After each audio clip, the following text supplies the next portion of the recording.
निकाह सिर्फ तलाक देने से नहीं टूटता, बल्कि मियां बीवी कई बार ऐसे काम कर जाते हैं कि जिनसे निकाह टूट जाता है और उनको मालूम भी नहीं होता।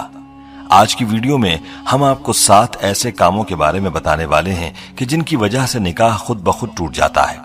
इन कामों के बारे में हर शादीशुदा मर्द और औरत को मालूम होना चाहिए ताकि वो इन कामों से दूर रहकर अपने निकाह को महफूज रख सकें। ये काम ऐसे हैं कि जिनकी वजह से तलाक दिए बगैर ही निकाह टूट जाता है, इसलिए हर शादीशुदा मर्द और औरत को इन कामों के बारे में मालूम होना चाहिए, क्योंकि इन कामों से मियां बीवी का रिश्ता खत्म हो जाता है और वो एक दूसरे के लिए ऐसे ही हराम हो जाते हैं जैसे तलाक देने से। ये वीडियो हर शादीशुदा मर्द औरत के लिए बहुत ही खास है, लिहाजा इस वीडियो को आखिर तक जरूर देखिएगा। वीडियो में आगे बढ़ने से पहले आपसे गुजारिश है कि अगर आपने हमारा चैनल सब्सक्राइब नहीं किया हुआ तो अभी हमारे चैनल को सब्सक्राइब करें और साथ मौजूद बेल आइकन को भी क्लिक करें ताकि हमारी आइंदा वीडियोस का नोटिफिकेशन आपको मिलता रहे। वीडियो को लाइक और शेयर करें और हमारी तमाम बहनों और भाइयों से गुजारिश है कि दुरूद पाक की बरकत से होने वाली दुआ में शामिल होने के लिए अपना नाम कमेंट सेक्शन में जरूर लिखें और हमारी दुरूद पाक की महफिल का हिस्सा बने। दोस्तों, मियां बीवी को चाहिए कि इन 7 कामों से हमेशा दूर रहें, कहीं ऐसा ना हो कि इनका निकाह टूट जाए और उनको पता ही न चले और वो एक दूसरे के लिए हराम हो जाए। याद रहे कि निकाह अल्लाह का हुक्म और नबी पाक सल्लल्लाहु अलैहि वसल्लम की अहम सुन्नत है। निकाह की अहमियत पर भी हम बात करेंगे, लेकिन पहले आपको उन 7 कामों के बारे में बताते हैं कि जिनसे निकाह बगैर तलाक ही के टूट जाता है। मतलब ये कि मियां बीवी का रिश्ता अपने आप ही खत्म हो जाता है। नंबर 1, खुला लेने पर। दोस्तों, जिस तरह मर्द को अल्लाह ने यह हक दिया है कि वो औरत को तलाक दे सकता है, तो इसी तरह से औरत के पास भी यह हक होता है कि अगर वो किसी वजह से अपने शौहर के साथ न रहना चाहे तो वो खुला ले सकती है। इस मकसद के लिए वो वक्त के काजी या अदालत के यहाँ अपना केस पेश करेगी और काजी इस बात का फैसला करेगा कि खुला हक बजानिब है और इस पर अमल दरामद हो गया है, तो इसके बाद मियां बीवी एक दूसरे पर हराम हो जाएंगे। नंबर 2, ऐला। दोस्तों, अब आपके जहन में सवाल होगा कि ये क्या है। तो ऐला उसको कहते हैं कि शौहर अपनी बीवी के साथ हमबिस्तरी न करने की कसम खा ले, तो ऐसी सूरत में बीवी अपने शौहर से अलहदगी इख्तियार कर सकती है और वो तलाक के बगैर ही ऐला कर सकती है। नंबर 3, किसी एक की मौत हो जाने पर। प्यारे दोस्तों, अगर किसी हादसे में या फिर किसी भी वजह से अगर शौहर फौत हो जाता है तो उसकी बीवी का अपने शौहर से निकाह खुद ब खुद ही टूट जाता है। इसी तरह से अगर बीवी फौत हो जाए तो उसके शौहर का अपनी बीवी से निकाह टूट जाता है। तो मालूम हुआ कि किसी एक फरीक के फौत हो जाने से मियां बीवी का निकाह खुद ब खुद ही टूट जाता है। नंबर 4, इस्लाम छोड़ने पर। दोस्तों, अगर मियां बीवी में से कोई एक भी इस्लाम को छोड़कर कोई दूसरा मजहब इख्तियार कर लेता है तो ऐसी सूरत में भी निकाह टूट जाता है।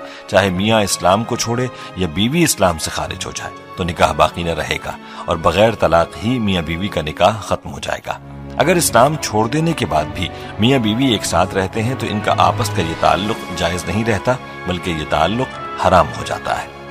नंबर 5, किसी एक के लापता होने पर। दोस्तों, अगर मियां या बीवी में से कोई एक लापता हो जाता है या घर छोड़ चला जाता है और उसकी कोई खबर नहीं, तलाश करने के बाद भी उसका पता नहीं चलता और काफी अरसा गुजर जाता है, तो ऐसी सूरत में भी निकाह टूट जाता है। अब सवाल यह है कि ये कितना अरसा है। तो एक रिवायत में 3 साल का जिक्र मिलता है, यानी मियां या बीवी के लापता होने के बाद 3 साल का अरसा गुजर गया और कुछ पता न चला तो निकाह खुद ब खुद ही टूट जाएगा। ऐसी सूरत में मियां बीवी चाहें तो किसी दूसरे के साथ निकाह कर सकते हैं। दोस्तों, नंबर 6 रिश्तों के हवाले से है। यानी अगर किसी मर्द का अपनी रजाई बहन से अनजाने में निकाह हो चुका था, यानी उनको मालूम न था कि वो रजाई बहन भाई हैं और निकाह हो गया, तो इस रिश्ते के मालूम हो जाने पर यह निकाह खत्म हो जाएगा। क्योंकि जिस तरह हकीकी बहन भाई का निकाह नहीं हो सकता, इसी तरह रजाई बहन भाई भी निकाह नहीं कर सकते और अनजाने में निकाह होने की सूरत में यह निकाह उसी वक्त टूट जाएगा जिस वक्त रिश्ते के बारे में इल्म हो जाएगा। दोस्तों, नंबर 7 भी रिश्तों के हवाले से है। ये बात इंतहाई गौर तलब है जो वालिदैन और औलाद के रिश्तों के हवाले से है। दोस्तों, अगर बेटा या बेटी 9 साल की उम्र को पहुंच जाएं तो माँ बाप को चाहिए कि वो इनको अपने पास ना सुलाएं, यानी बाप बेटी को अपने पास ना सुलाए जब वो 9 साल की हो जाए और माँ अपने बेटे को अपने पास ना सुलाए जब वो 9 साल का हो जाए, बल्कि उनके साथ प्यार करने में भी एहतियात करें और उनके जिस्म को अपने जिस्म से दूर रखें। क्योंकि अगर बाप और बेटी के करीब होने से बाप की शहवत या बेटी की शहवत जाग गई तो मियां बीवी का रिश्ता टूट जाएगा। और यही सूरत माँ और बेटे की है कि अगर माँ और बेटा एक दूसरे के करीब हुए और उनकी शहवत जाग गई तो भी निकाह टूट जाएगा। اس لیے چاہیے کہ اس حوالے سے بہت احتیاط کی جائے۔ باپ کو چاہیے کہ وہ بیٹی کو پیار کرنا چاہے تو اس کے سر پر ہاتھ پھیرے اور بوسہ بھی سر پر دے، جسم کو دور رکھے، اور اسی طرح ماں بیٹے کو پیار کرتے وقت بھی احتیاط کرے، اپنے بدن کو دور رکھ کر بیٹے کو پیار کرے۔ دوستو، یہ وہ 7 کام تھے کہ جن کی وجہ سے بغیر طلاق ہی نکاح ٹوٹ جاتا ہے۔ اس لیے میاں بیوی کو چاہیے کہ ان کاموں سے دور رہیں، ورنہ ان کا نکاح ٹوٹ جائے گا اور وہ ایک دوسرے کے لیے حرام ہو جائیں گے۔ پیارے دوستو، یہاں ہمیں اپنے بارے میں خود ہی سوچ لینا چاہیے کہ کیا ہم ان کاموں میں سے کسی کے مرتکب تو نہیں ہوئے، اور اس حوالے سے مزید تفصیلات کے لیے ہمیں چاہیے کہ مفتی حضرات سے پوچھ لیں۔ دوستو، نکاح کی اسلام میں بڑی اہمیت ہے۔ یاد رہے کہ ہمارے پیارے آقا حضور اقدس صلی اللہ علیہ وآلہ وسلم نے نکاح کو اپنی سنت قرار دیا ہے۔